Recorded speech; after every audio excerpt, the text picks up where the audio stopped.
Everyone, this is Teacher Len, and we're going to continue with our discussion of the parts of debate. So, this is part two of everything you need to know about debate video. We're going to pick up where we left off, and these are the parts of debate. So, constructive speech, interpellation, then the rebuttal. The rebuttal is the summary and defense of each team's arguments and evidence to be delivered by the team captain. This is where the team captain carefully listens and lists down all of the logical fallacies and the weaknesses that he was able to spot in the speeches of the speakers in the opposite side. Then this is to show you the constructive speech of each speaker. So for the first affirmative, they have to have introduction, state the proposition and the task of each member, like speaker of necessity, beneficiality, and practicability. Okay, they're going to define the terms, give the status quo, and then uh, what is the current status and what's wrong with it, and then state your stand. So with the example that we gave, it's about the pass or fail policy that the affirmative is pushing. So what is the status quo in our school today? So the status quo in our school today is that we are implementing a numerical assessment and evaluation. So what do you think is wrong with it, if there's any? Then after that, the case line.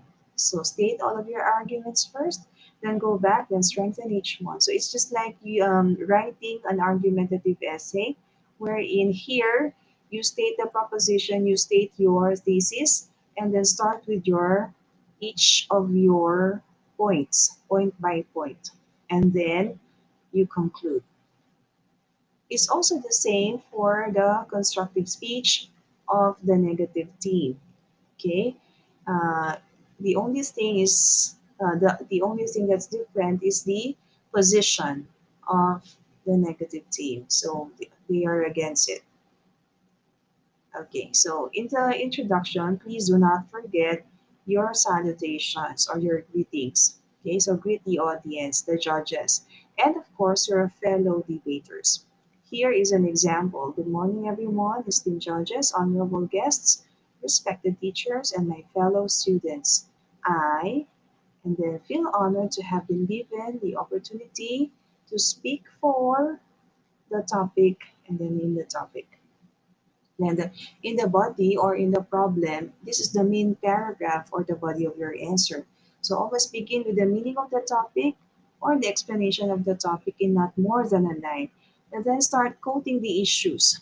Now, you should have limited your issues, okay, based on what kind of speaker you are, necessity, beneficiality, or practicability.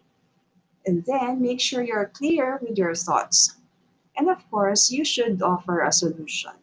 So this paragraph needs to be short and crisp, and you have to have a rational and practical solution for all of the above problems.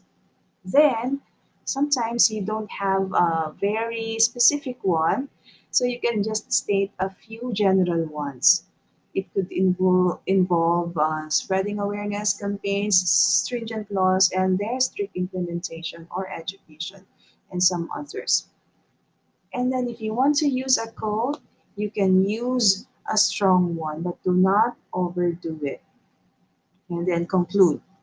Okay, this part involves clarification of your statement and stance, along with thanking the audience for being such patient listeners. This paragraph needs to be short and precise. Here are some helpful tips. Prepare, prepare, and prepare. Nothing beats preparation, my dear students. Even the most veteran debater should prepare in advance to become more productive in his delivery.